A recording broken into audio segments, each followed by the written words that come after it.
महापालिका निवडणुकीमध्ये मराठा समाजाच्या उमेदवारांचा अंत बघितला जात आहे.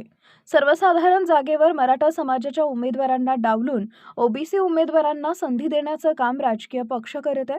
पुणे महानगरपालिकेत अशा घटना घडल्या आहेत. त्यामुळे राजकीय पक्षांना मराठा समाजाकडून योग्य ते परिणाम येत्या मतदानात दिसतील अशाच पद्धतीचा इशारा मराठा क्रांती मोर्चाच्या समन्वय धनाजी साखळकर यांनी दिला आहे.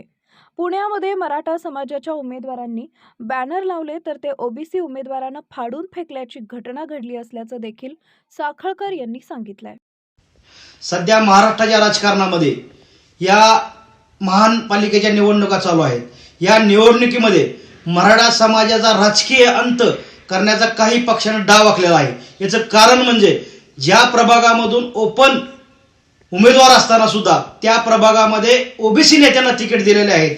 अशा काही तक्रारी संघर्ष योद्धा मनोज जरंगे पाटील व आमच्याकडे आतापर्यंत आलेल्या आहेत.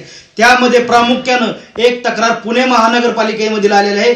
वार्ड क्रमांक 21 मध्ये त्या ठिकाणी मराठा समाजाने बॅनर लावले होते आणि ते बॅनर काढून कचरा कुंडीत टाकण्याचं काम तेथील ओबीसी नेत्याने केलेलं आहे. आणि अशा नेत्यांना मराठा समाजाच्या विरोधामध्ये तिकीट दिलं जात आहे. तर अशा नेत्याचा व मराठा समाजाने त्या पक्षाचा या महाराष्ट्रामध्ये सुपडा साफ करायचा आहे.